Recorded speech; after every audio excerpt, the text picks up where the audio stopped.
Well, good evening and Sláinte to those that have been waiting patiently and have joined us for this evening's whiskey tasting that we have with George W. Bush. And for those that didn't get it, she is also joining us, Heather Mills. Unreal. I mean, could you imagine Bush and Mills on the same show? Bush and Mills on the same show. It's quite phenomenal. So, yeah, for those that actually got I thought it was pretty easy. I thought it was pretty simple. Like, William, good evening. How are you? Good to see you. No, listen, we're lucky. We've got Bushmills on this evening, and we are joined by Lauren, number one Irish whiskey ambassador for Bushmills. I mean, Seamus has clearly lost his spot. Everyone's all about Lauren. Who cares about Seamus? Yep, didn't hear much reply there. People are chirping in now. Here we go. Look, I'm going to introduce Lauren to the show, but listen, lovely to see lots of people, and we'll get those wee messages of support up here in a second. So, you okay to come in, Lauren? Are you sure? Happy days. All good. I can take the slagging. Listen, how are you doing? I'm good. I haven't started the slagging. The slagging hasn't started. That was me being really nice. You kind of did a little bit earlier with the donut emoji. That was a little like jag. I laughed at the roars from me when I saw that emoji. Donut. A month later, and we're still talking about the whiskey donuts. Do you know what? We'll talk about the donut in 1 second because that's quite important. There's something about the donut that I want to get off my chest. I'm just like there's lots of people that are saying hi. So, William, how are you? Happy Monday. Connor's there also. Peter, good to see Peter again. Michael, Jonathan, Mark, Liam as well. Let me see. All the regulars, Paul. I know all these names so well now. Shalom. What's in I know, I don't think I've ever had a shalom. Yes. It's fine. Jamie Potter, no, really number one Bushmills Irish whiskey ambassador, obviously. What Jamie, who else is there? Connor says he's forgotten about the donut. I haven't forgotten about the donut. Listen, I don't hold a grudge. He won't forget until next St. Patrick's Day. I'm not going to live this down until next year. Do you know what the problem is though? Well, now you've got one up on me because I don't have any donuts. I got a Dunkin' donut for later. So where is Dunkin'? If Dunkin' Donuts want to give me donuts, then I'm perfectly fine. I'll accept. I don't accept freebies normally, but I'll take a donut. Where did you get that in Belfast? There's a couple of garages that now have it. Yeah, I thought that. I was like, I can't remember there ever being a Dunkin' arrive in Belfast. There you are.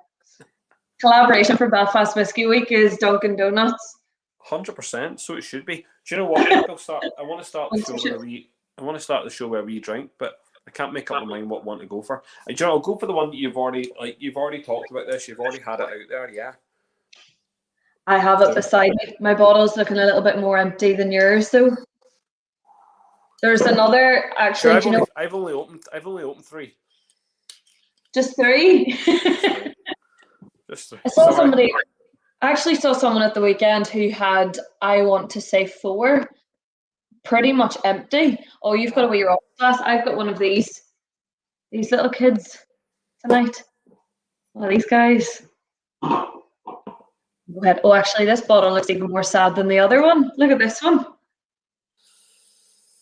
I'll have to bottle pull this one tonight. I'm gonna go for it. Oh, I'm liking this. So this is the rum cask finish. Yeah, but yes, Paul, you were at the media launch. That was about 3 weeks ago now, wasn't it? Yep, yeah, 3 weeks. No, this is. You know what? This is the Caribbean rum casks. This is our latest release within Ireland. And I think it's important to mention, because it's kind of come up a few times, this is an original cask finish series. So I think it's really important for people to know that this is not a replacement for the Bushmills original. It is simply an extension of that line, if you like. And what we've basically done with the Caribbean rum cask here, most of you probably know this, is we know the original Bushmills is a blended whiskey, malt and grain. In this instance, for the Caribbean rum cask, the malt element has been aged either exclusively in ex-Caribbean rum cask or recast from bourbon, but it's exclusively the malt element that's aged in the rum. So what those rum casks are imparting here to the whiskey is, I love it. It's so tropical, exotic, pineapple. This is an absolute gem as a sipping whiskey. I love it. I'll be honest. It's better than the original. So you've kind of taken the original blend and you've given it that very, very tropical, pineapple-y kind of note there. There's a lovely kind of petrol-y note which isn't found in a lot of rum finished whiskies, which I like. I would have to agree with you there. I prefer it to the original. I would definitely reach for this one before the original. Yeah. Now, someone made, I can't remember when this was, I think it was maybe about a month ago, during a tasting, someone said that they think this might replace Blackbush as their like everyday whiskey. I was like, that's a big statement. That's a big statement. That's a bold statement because everyone's so in love with Blackbush, you know. It is a big bold statement. Mick Maguire, is Belfast Whisky Week yet? Is it Belfast Whisky Week yet? No, soon. 90 days to the festival. We're getting there. That'll fly in. Liam says apparently I only bring on people with beards. But Lauren actually has a beard. She's just not showing it off tonight. Not showing it. It's tucked into my jumper. We're doing a Barry Chandler tonight. Did Barry Chandler lend you his jumper? Did he say, here, take my jumper for tonight? I'm taking inspo from Barry and his wardrobe. Absolutely. Got to bring a bit of chic to the place. I remember I was talking to Barry about this, but I remember I used to enjoy wearing a turtleneck, but I only wore turtlenecks after a long weekend, and unfortunately it was because I had bite marks on my neck. The turtleneck was on, and that was it. Went to make sure my ma didn't see, which was perfectly. Having your sins from the weekend, yeah, pretty much. Fair enough. Well, I laughed. I saw the hi Louise, the donut. Yeah, she shells us the donut. I saw your. I'm eat the donut. I don't care. It's here. Go for it. I mean, go for it. It's got white chocolate inside. It's white chocolate. How does that pair with the Caribbean rum cask whiskey? You take a bit. I'm a connoisseur of donuts. So what I've been saying here is that the texture of the donut is good. actually sweetness, cake, and whiskey just goes. Doesn't matter what kind it is. So yeah, donuts are perfectly fine. Like people putting Blackbush in their Christmas cakes and stuff. So you're add a bit of tropical whiskey to a donut. No, I'm laughing at Liam's comment there. I saw your video with Paul and everyone giving off to you about shaving your beard. It's grown back quite well. And that was only last week before? A couple of weeks, yeah. It's a couple of weeks. That's right. You're doing well. That's all right. I need that just for men though. I need to get the, it's a wee bit grey in parts, I really need the just for men thing, start dyeing it. Unless I go for that grey look. Monty, excellent. Loving Canada. Loving Canada.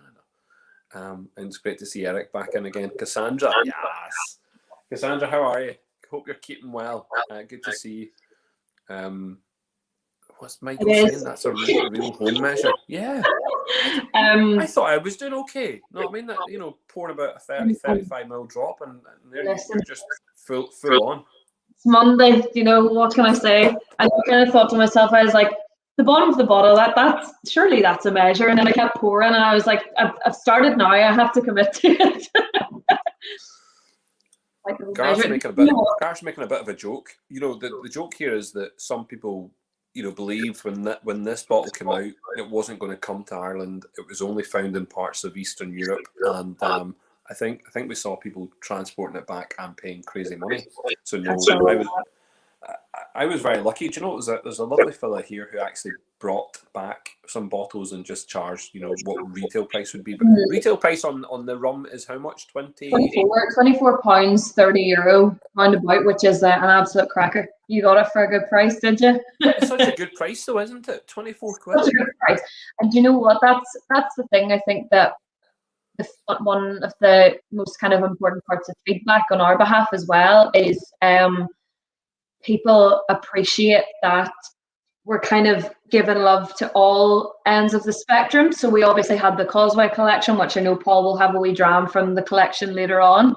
You know, obviously super premium, really unique cask finished whiskies, but not everyone can afford to spend 400 quid in a bottle of whiskey. And I think we all appreciate that. So it's quite nice that we have more of our accessible whiskies, really good price points, brilliant for cocktails and things like that as well. So it's kind of nice that we've given a bit of love to either end of our portfolio, if you like. Very much so. Sean has got a question for you. And so, where? What country are the rum cans from? So the funny thing about Bushmills is, and I think Paul, I've said this to you before a number of times, is because we're always experimenting using different cask finishes, and that's really Helen Mulholland, our fantastic master blender. Her main role is to figure out what works with our Bushmills DNA, so that triple distilled malt spirit, our blueprints, if you like. So we kind of worry less about where the casks come from, but more about what they can actually do and how they complement our spirit. But it is the Dominican Republic that they come from. That's where they are sourced from. So we've been using, I would say Helen's been working with rum casks probably 20 years, maybe more, at the distillery. I love a rum finish. I really do love a rum finish. I think it brings such an exciting kind of level and depth to a whiskey. And as you said, Paul, 100%, this would be my choice above the original. We're going to point something out on the labels at the moment. And I think what's interesting is, I mean, such a beautiful picture, by the way. Very colonial, kind of port looking, you know, from the Caribbean. But in this little paragraph here, we have a nod to Helen Mulholland, Jess, as the master blender. And I want to come back to that at some point. But you know, just to point something out, this is lovely. It's a great wee dram. It's a drink at any time dram. It's a drink in the, you know, generally in the afternoon. Makes great cocktails. And for the price point, it's just a good, beautiful blend. So well done. Well done. No, definitely. I think it'll be a game changer. And I know as well, even also bars opening on Friday. Hallelujah. We'll get a whiskey and a pint finally. Cheers to that. I know a lot of people, you know, in the bars and like bootleggers and the National and Babel and all places like that are really keen to get it on the summer cocktail menu because it is such a lovely tropical summer drink. I think when you're sitting on the rooftop having a little sip of it, it'll be ideal. Sean's also there about a Blackbush rum cask finish. The thing is, you're thinking, yeah. Truth is, I can never say never, because as soon as I say no, absolutely not, it'll probably happen. No plans for it currently. I think we're very conscious that Blackbush is nearly a brand in itself. Do you know what I mean? I think it has such a loyal following, and I think when you have a brand within your portfolio, a brand within the brand almost, you're very conscious of doing anything with it.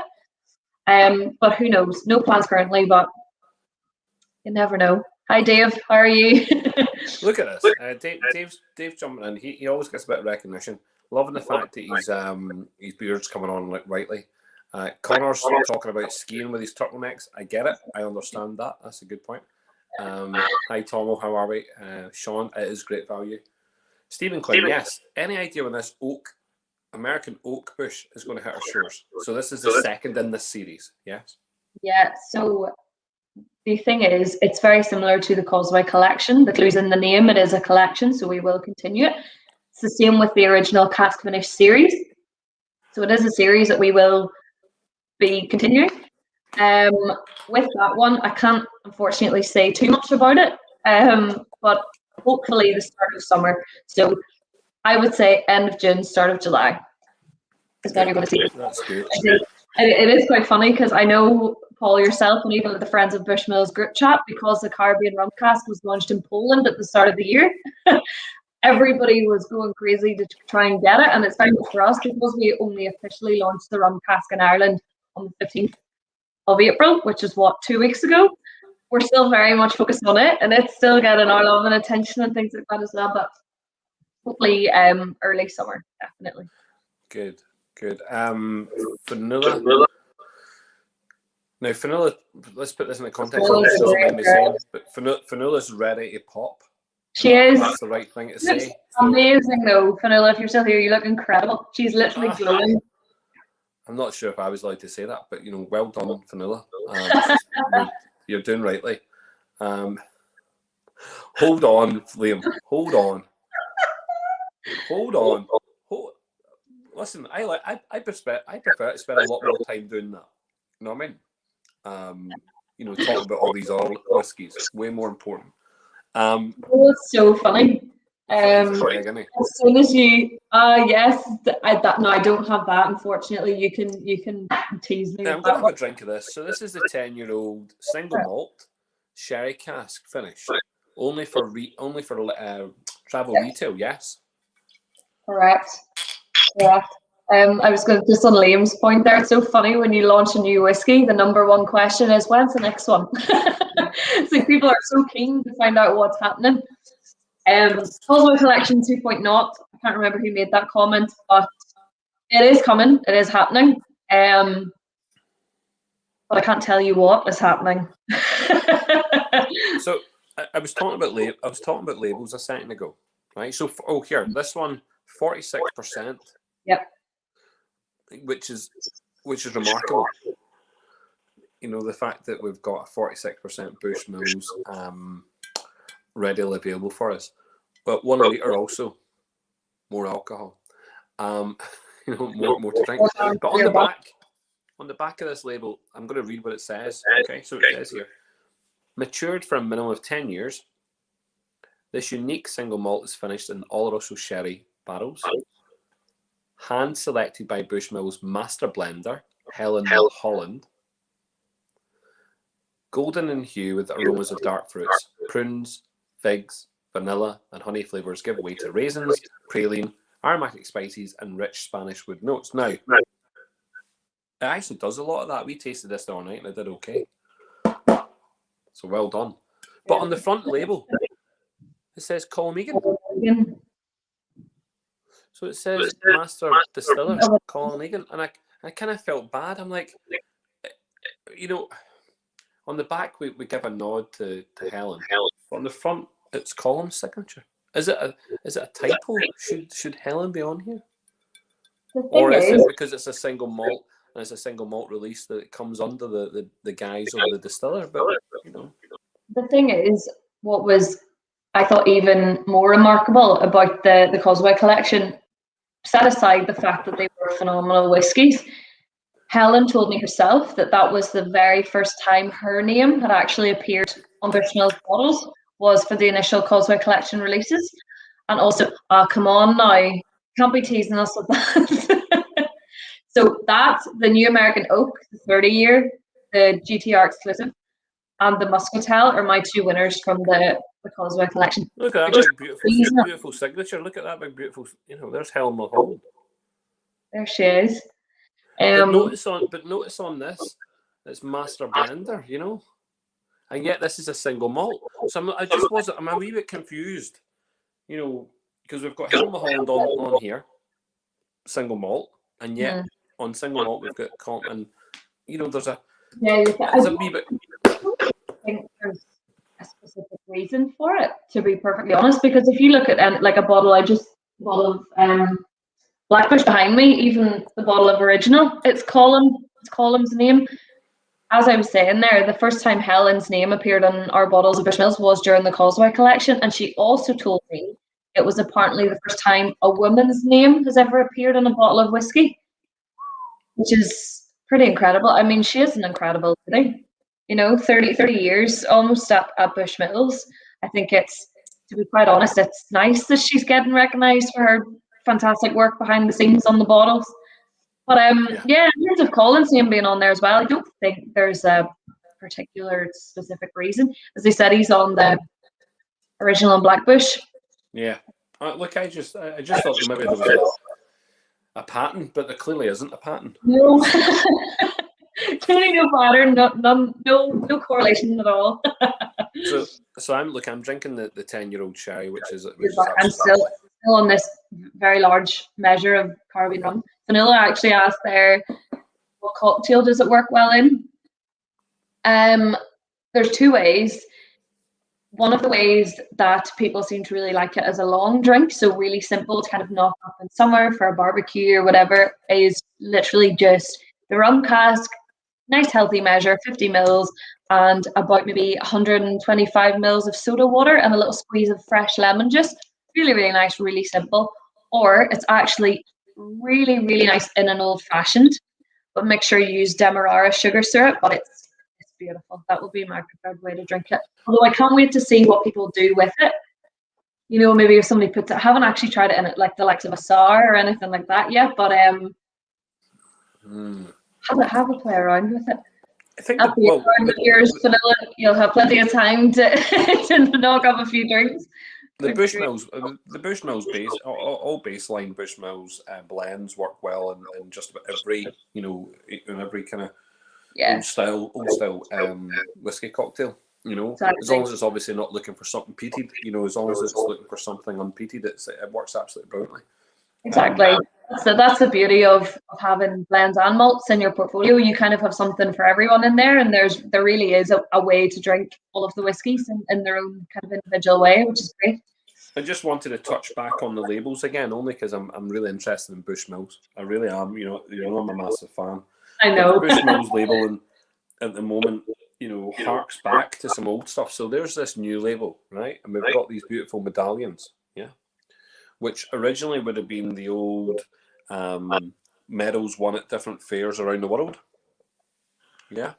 Mm-hmm. And I'm looking at an old bottle of the old Blackbush. Love these old labels. Yeah.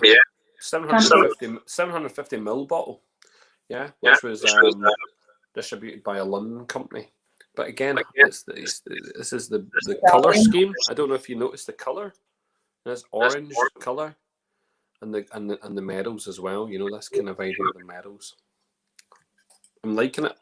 It's on point. We were actually having a conversation last week, myself and Marty. Marty McMullan. Yes. We were having a great chat about branding and how important it is and things like that as well. And we were chatting about the Bushmills bottle shape and how it hasn't really changed dramatically. Even if you look at, we have a bottle, I said the exact same thing to him as well. We have a bottle in the distillery that probably originates from about the 1880s. We think it's probably the oldest bottle of Bushmills to exist. And the bottle shape isn't dramatically different to how it looks today. The neck is the same, that hasn't been elongated or anything like that as well, which I think is really nice. It's kind of remained consistent, I think it's one of those, it's an iconic bottling. It really is iconic, and I love the fact that I can see it on the shelf very quickly. I can point it out on the shelf. It's pretty easy, but it's iconic. I mean, the hark back to using the embossing on it. That's really important. Yeah, no, I really like it. It shows the level of integrity with the production run. Let's see if there's any other cool comments coming through. Sean, that's actually just when you're saying there are great cheap whiskies. Yeah, exactly, Connor. That is spot on. Absolutely, I could not agree more with that statement. How's your iced coffee? Peter knows me a bit too well there. It's even better when you combine your love of whiskey and iced coffee, which I did at the start of the year. I can't believe I've never actually done it before. Literally made a Blackbush iced caramel macchiato, I think it was. So basically made a caramel whiskey sauce with Blackbush and added it into my coffee. Delightful. So good. Two of the finer things. I'm the type of person that will drink iced coffee if it's -10 outside. Just as I can, really. But just Paul, when you were talking there about branding and how important it is and the integrity of it and things like that as well. it's nearly like how Blackbush got its name, because obviously back, in the day, there wasn't as many people who could read, so they identified brands by the shape of the bottle and the label of the bottle as well. Yeah. So that's why some people still refer to the original Bushmills, which has a white label, as White Bush. And then when Blackbush was released, everyone referred to it as Blackbush. Obviously, Blackbush was originally called Bushmills Special Old Liqueur, but the locals just constantly named it Blackbush Black Label, and then that's how it got its name. So it's kind of nice that the people around Bushmills almost named the brand for us. And Yes. how much of a loyal following Blackbush has now, so it kind of speaks for itself, really, doesn't it? No, true. It really does have that iconic feel to it. There's no doubt about that. You look at some brands that across the world, and you can see lineage. This clearly just has it continuous. There's no mucking about. Exactly. Colm is on the US Rare Cask #1 bottle. I don't know. Mark might be able to tell me, because I've never actually seen that in the bottle in person. Is Helen's name on cognac? That'll be the cognac one, yeah, 28-year cognac. I've never seen a bottle of that in person. I've just seen the label. So maybe Helen's name's on the back. Okay. I love Roger's collection of vintage Blackbush labels. Yeah, I keep on threatening Roger that I'll put my pictures up one day. I just don't have time to take them at the moment. It'll happen one day. His bottles are beautiful. I actually have one of these ones, which is the Scotch Malt Whisky Society. Yes. 17 years old. Cask strength, so 55.2%. This is absolutely. I just love the name of this bottle. It's one of the cutest names of a bottle ever. Smooshed Shamrocks and Gooseberry Goose. That's it. Smooshed Shamrocks. Smooshed. A whole spectrum of fruits is on display here, wrapped up in an earthy cereal basket and tied up with lip-smacking tart berry fruit acidity. Descriptive label. Yeah, it's lovely. It's lovely. The Bushmills liquid, it doesn't matter what bottle it's in, I'll be honest. As long as it's Bushmills malt, we're flying. Exactly. You can't, and the thing is, as well, it's unmistakable. It really is. That malt spirit, you honestly can't miss it. It's like, it almost has that floral kind of orange blossom, crisp apple. It's really, really fragrant. And see, when I bring it, like obviously a big part of my role is bartender education. See, when you bring that out during a tasting, you put a little bit into a shot glass and let people dip their finger into it, they cannot believe how approachable it is and how palatable it is. Because I think when you mention spirit and you mix spirit to people, they're kind of like, oh, it's going to taste like vodka. It'll be really, really harsh. Not at all. It is phenomenal.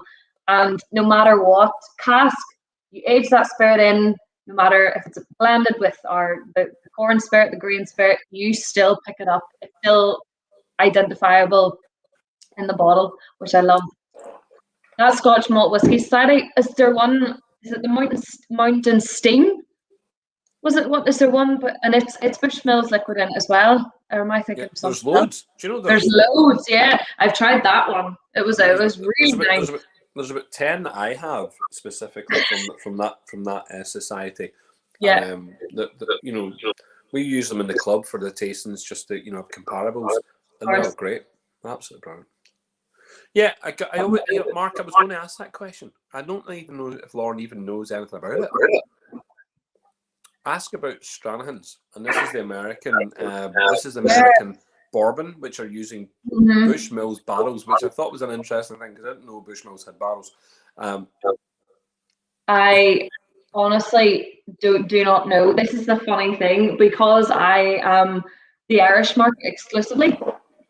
I didn't even know that was being released, and that's being brutally honest, because it's a US thing. The US releases are very much separate and dealt with differently to the Irish releases. I have seen it, and I have seen people, especially on the Irish Whiskey Fans of America, that's where I first seen it. And someone sent it into our Team in Ireland's group chat, and we were kind of like, this is interesting.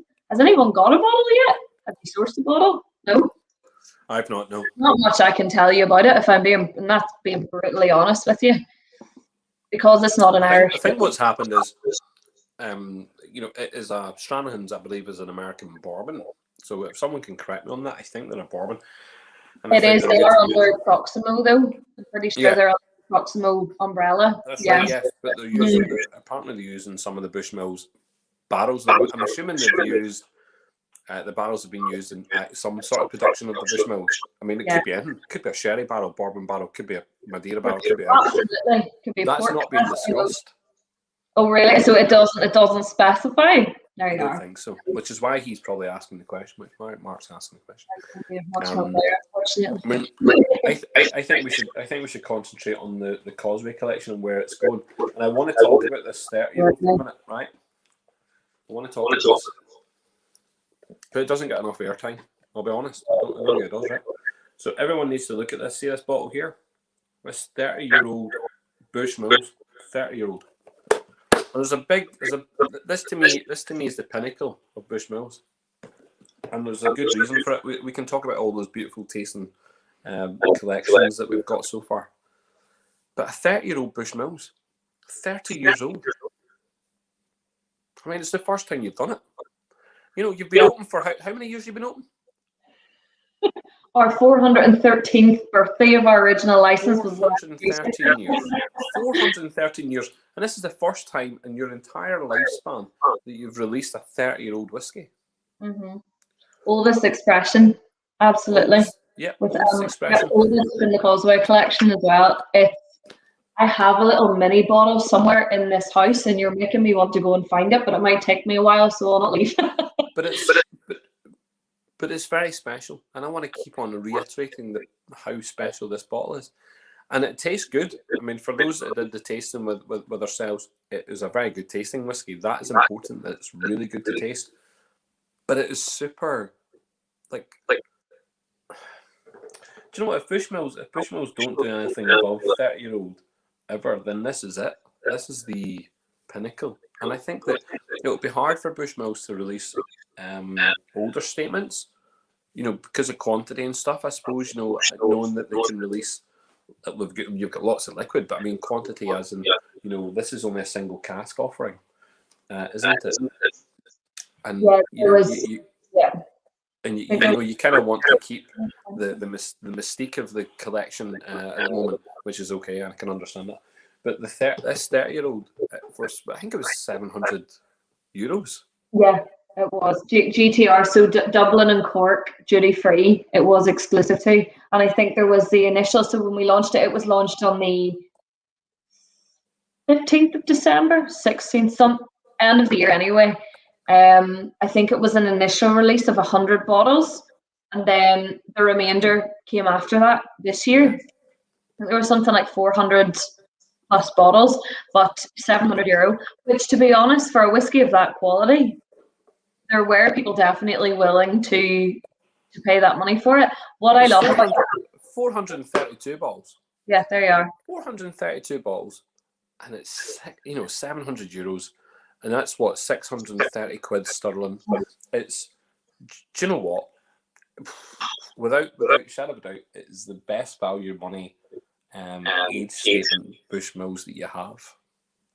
You know, it's value for money. Absolutely. And what I loved about it as well, I mentioned earlier, Helen, our master blender, she's been with us nearly 30 years. They would have been some of the first casks she would have laid down as her role in master blender. So that literally 30-year-old Causeway collection is almost like her career, her life's work in a bottle, really marking her time at Bushmills, which I absolutely loved as well. It was so special for her, you know. I just want to keep for as long as I can, continually in the future. I will continue to reiterate how important this bottle is. So I need to make a comparison, which is why I need to talk about it. Other age statement 30-year-old bottles of whiskey from their own distilleries go for 4, 5, 6, 10 times that amount at retail. Do you know what? I'm just very lucky that I have a bottle, and you know, I'm glad I managed to open a bottle and we drunk the bottle. Yeah.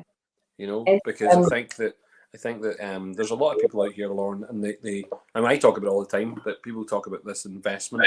You know, people buy bottles to invest, and maybe they flip it and all that. You know, I prefer to drink it, but the idea of keeping something like this for a long time, I can only see this.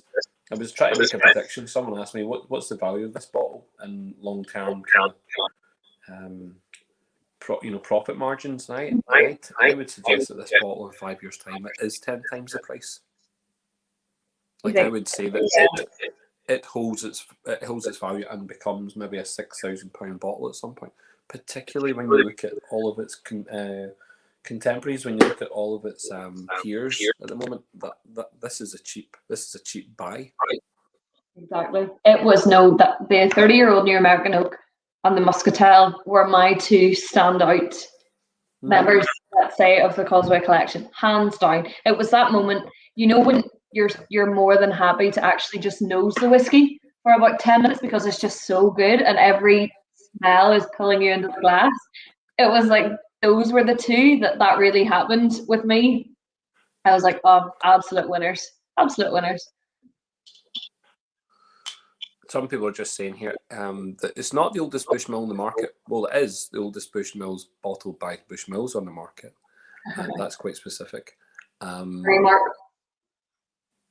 it was really lovely stuff. The 28 probably just shaded for me. And that's the 28. He's talking about the American rare cask. French. He's talking about the Malaga 28-year-old Malaga cask.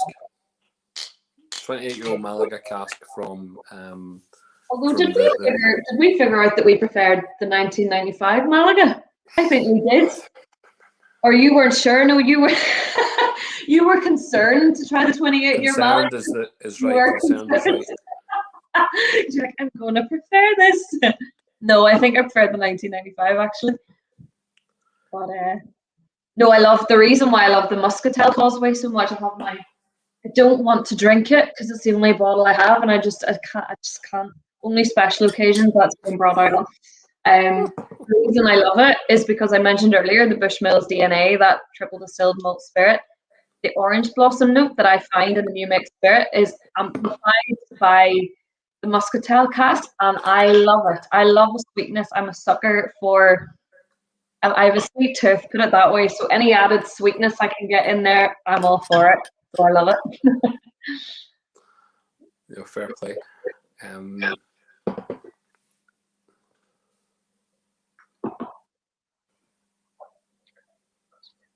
Yeah, just comparing the McMullans, you know. Yeah. And Stephen, I'm sorry if there's an echo. I think it's on Lauren's side. I can hear it slightly as well. And listen, it's not phasing me, but I think it is. It's echoing slightly. Do you sometimes wear AirPods when you're doing this? See, I only have the big headphones, and that looks a bit silly. It's maybe the echo in my kitchen, I'd imagine. You know what? I don't mind hearing my voice. It's perfectly fine. And move the laptop closer. I found your video the other day from the whiskey week in 2019 of hitting the whiskey against the wall. Came across it when I was clearing out my camera roll. Yeah, I must send it to you. That's absolutely brilliant. Look, the Sláinte series is about saying thank you. So obviously, thank you much for being involved in 2019 when we were physical. Mm-hmm.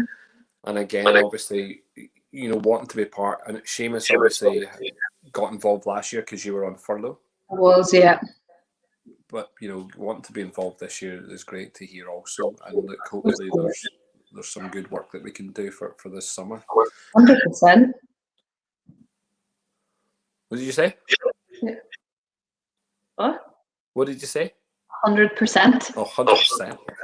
Listen, this is the you asked for the banger list. Yeah, because I thought we loved it so much when we did it during the tasting, and it's that I loved how you described it as fizzy soda, almost. That just nailed it for me, and I thought, yes, I want to try this tonight. Definitely. Well, maybe not go a home measure this time. Maybe a little more sensible. No, I've got a good seat. Got a good measure of this one. I'm okay with the band. No, this is This is an absolute beauty. So the Bushmills cask, 9 years old, of course, distilled on the 1st of March 2011. So 6 years bourbon and sherry maturation, and recast 19th of December 2017, and then finished for 3 years in our Bushmills casks. So, I mean, the nose on that. I mean, this isn't. Is this the first whiskey in Ireland that's been finished in a Bushmills cask, or had someone said there was another one? I can't remember if someone said there's another one. I don't want to say it is the first and then be caught out on it. Quick Google would probably tell you that. And what are those? Remind people what the Bushmills casks are. What it's a type of Portuguese wine, is it? Bushmills, is it? I think is it the Languedoc region in France. It actually comes from. I think. France? Right, I think I'm pretty sure it's France. Again, more caring about what the casks actually do for us. But no, I think it's the Languedoc region in France. But it's But this was for the Portuguese market. This one, yeah. Swedish market. Oh, sugar! I'm thinking Douro. You're thinking Douro, yeah. So this one went out to Scandinavia. This one went to the Swedish and the Norwegian countries. Yes. Yep, you're right. Right. So we launched this one back at the very, very start of the year, literally second week in January, I think it was. Robert, who's on here, is a really nice fellow, and he lives in Sweden. And Robert is really nice because Robert actually sent me a couple of these backwards. That's how we managed to get to taste them.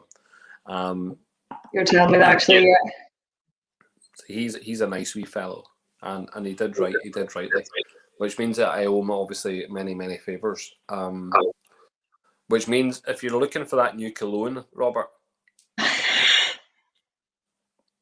I don't know if I can get you one. I'm not too sure. Smuggler, yeah, you are a smuggler, Robert. Yes, of course. So there you go. Connor's is reminding us Hyde had released something in the Bushmills cask. Right? That must have gone way under my radar. I don't think I've ever tried it, so I would have to check. But Bushmills are really experimental right now, Lauren. They're super experimental. They are giving out some absolute gems. The fact that we've had the whole collection so far, okay, which has managed to have 2 in Ireland, 1 from the UK, one for the Nordic countries, 2 for Germany, 1 for France, 1 from Portugal, 1 from Australia, yes, and the Portuguese cask is something quite special. And then we've got a couple of Chinese releases now. I think we're at 2 just now in China. There's going to be a third. But now I do want to quiz you. I'm going to put you on the spot. And I know you probably don't know the answers, so I'll just say a couple of things. Maybe there's going to be a couple of collection bottles this year. Potentially, I would assume maybe at least 4. And I would like to think that we are going to get to see some new stuff here in Ireland. And maybe there's going to be some going to another island, but maybe it's another side of the world. What I can say is, what I'm allowed to say, there definitely will be a Causeway Collection 2.0 this year. I've said it in previous tastings. Seamus has said it in previous tastings. There will be a Causeway Collection extension. I said at the very, very start, collection. So absolutely, we weren't just going to tease you with all these beautiful releases and just let you go. Absolutely, we will continue, and it will be continued this year. So the most I can say right now is just keep your eyes peeled and have a little bit of patience. That's hard for all of us, I know, but in the whiskey industry, you need a bit of patience, don't you? It's very difficult. There's a lot of people who are anxious. There's people who just want to be on that journey with you. They want to be on the journey with Bushmills. They want to see what's happening. I think because all of the collection so far has actually been really nice. You could have really messed up when you release so many.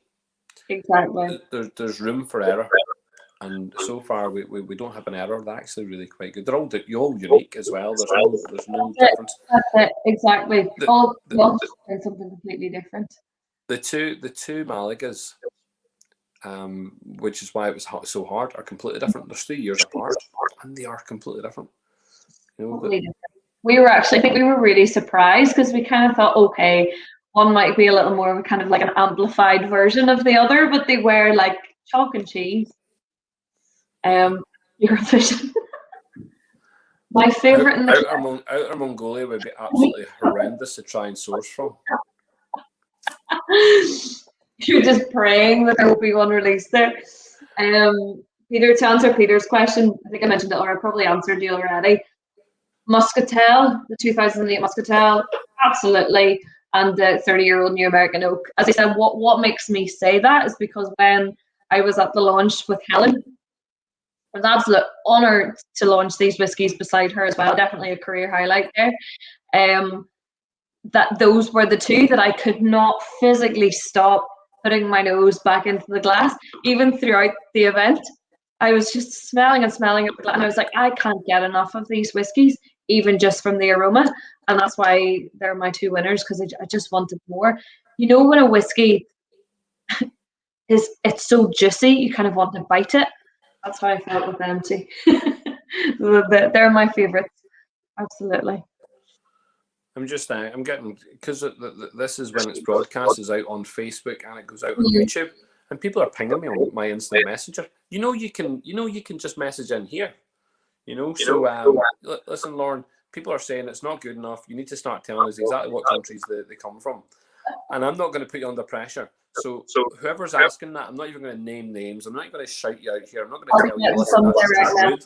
We've got a beautiful guest on tonight. Lauren is trying very hard to be very diplomatic, and be really nice. So Lauren, if Lauren knows exactly what countries are going to come out, and she would definitely tell us, obviously. You know what I mean? Don't be thinking you can buy me whiskies on Friday when the bar is open, and I'll tell you, because I won't. There's another whiskey. There's a pint of Guinness for. Nope. But they will continue. Don't worry. Don't worry. Because their collection might not.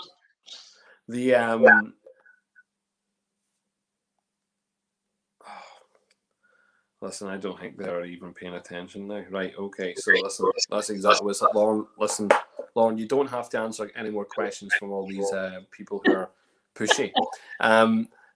Well, okay, actually, there was a question that someone had asked, and it's not on here, but someone had asked before, and I've only seen it because Liam has kind of mentioned something there. Peated Bushmills. Peated Bushmills. Someone had asked me that before. There was a time when Bushmills had released some peated Bushmills. Is that ever going to be an option? I said this earlier. You can never say never. I don't personally think so, because Bushmills has always been known as a single malt distillery, and we're known for the new make spirit that I keep mentioning. I don't think we would personally stray too far away from that in terms of adding a peated new make spirit into the mix. Personally, that's my personal opinion. I don't think it's in the pipeline. I think what we're doing at the minute, and kind of showing everyone what everyone's always known we were capable of. I think for many years Bushmills was considered like the sleeping giant of the whiskey industry, which is so true, and I think it's very fair for me to say that, and a lot of people would say that. And I think now we've almost 400,000 casks on site. I think you could figure out yourselves what's going on. We're always experimenting in the background with new cask finishes. I think that's our focus and that's our priority, and I can't see it moving away from that, to be perfectly honest. Yeah, 400,000 casks. That's only. It's a stock of aged malt in Ireland. It's only 10 bottles. Yeah. There's nothing. There's only a couple bottles in there, Yeah, it's not that much, really, is it? Yeah. We need to straw. Michael's making a good point. There are new distilleries out here. It is pushing Bushmills potentially into thinking outside the box. I don't even think that was the case. I think the case is that there's a little bit more freedom just now, by the owners, and a little bit more, and also when you have 400,000 casks sitting there, you have to do something with them. They can't just sit there forever. Whiskey needs to be poured, bottled, and then drunk, and poured again and drunk. So absolutely. I think so too. I think it's definitely a bit of both. I think it's the fact that the point you mentioned, Paul, but also the Irish whiskey industry is absolutely on fire, to be quite honest, at the minute. And I think fastest growing spirit in the world. It was all about time. I think it was all about knowing when was the right time to really to show off a little bit, to be quite honest. I think like this is what we've got, this is what Bushmills is made of. Flexing, absolutely. And I think it was just about knowing the right time and when was right to do that. And to be perfectly honest, we also listened to what the people wanted. You know, for so many years, that was the number one question, was always asked at Whiskey Live, at any tasting I did when I worked in the distillery after my guided tour. It was, when are you releasing this, that, and the other? And I think it was, we knew people wanted it. It was just all about figuring out the right time. And I think it was quite funny. People, you know, like, well, you launched it in the middle of a pandemic, but it worked. I think it was giving people a little bit of light at the end of the tunnel that they needed, something to look forward to, and kind of giving back to the industry and what has been the toughest year probably that any of us have experienced in our lifetime anyway. No, very much so. And you know, this is okay, we'll come on to that. This question here, cask for friends of Belfast for Bushmills whiskey. That's something, Mark, that there's a conversation that is definitely taking place. That's definitely something that's above me. That's you need to go higher than me to get that, unfortunately. But what will be interesting is for Lauren is just to think about, you know, these new releases that are coming from the Causeway. We do have a festival taking place, probably the largest Irish whiskey festival in the world. I would definitely say that it could very well become the largest whiskey festival in the world this year. Again, overtaking its competitors around the world. We're talking about 50 to 70 whiskey distilleries involved this year. It's a huge event with well over 120 different events going on throughout the week. 70 plus whiskey tastings. I mean, if I was going to release a product, I'd probably use that platform to do such a thing. I'm aware that last year we launched 8 different unique whiskies at the festival. Some of them went on to sell out very quickly at the festival and just beyond. Yeah, so look, it would be nice to see Bushmills thinking, Proximal thinking at that point. Because you know what, we've got a couple of bottles going out here. It kind of fits into that kind of time scale, you know, back end of July. I don't know. Maybe it might work. I don't know. It's not for me to decide. I'll tell Bushmills and whatever think about it. That's a conversation we'll have offline. Well, of course. Absolutely. But listen, look, Lauren, I want to say thank you very much for coming on. Honestly, to be honest, it's just a breath of fresh air talking to you. You're a great crack. You've done a lot of shows recently that people have really tuned into. And again, when someone messaged me today saying, "Oh, have you got Lauren on?" I went, "Yeah." Great! Can't wait to come and watch Lauren, because we've at the Belfast Whiskey Club, we've had Seamus a few times, and yourself, but you are now pushing ahead with the Irish ambassador role. You've done some European shows as well. You've got involved there, so. Look, you're some crack, and I know that Barry had a good chat with you the other day. Marty and Justin really enjoyed it also. But I think everyone you meet, all the bartenders that you've been given some great advice to, they've all really appreciated it. You're doing a stellar job, so listen, well done.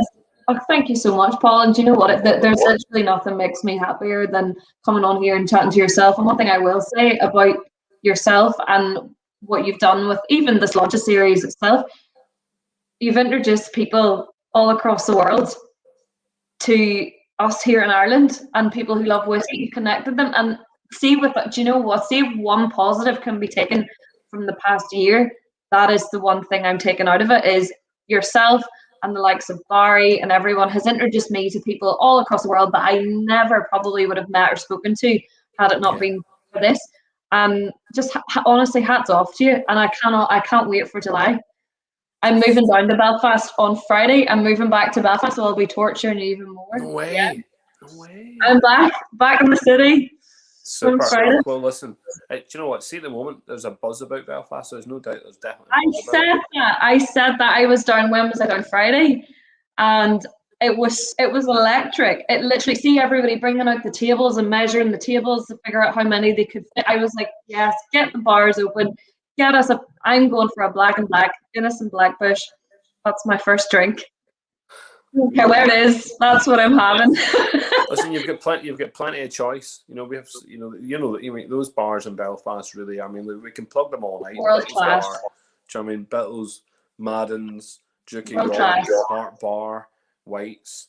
You know, But Paul, you must even Pug Uglies, Margot's, blah blah blah blah blah. There's just a million of them. This was on. You probably, Paul, have even noticed as well. Even genuinely in the past 5 years, I went to uni in Belfast. I was there for a good few years with uni, and even I graduated only a couple of years back. Even since then, the caliber of bartenders and how the bars have evolved and developed has even risen in the past 3-4 years. Mm-hmm. Mm-hmm. It's insane. Like, the difference is, it's absolutely. Ignoring the people for a minute. Mm-hmm. The actual back bars of these bars have changed dramatically.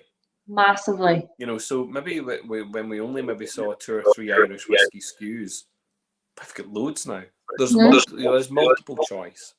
You know, so it's lovely to see those Irish whiskey bars making an effort.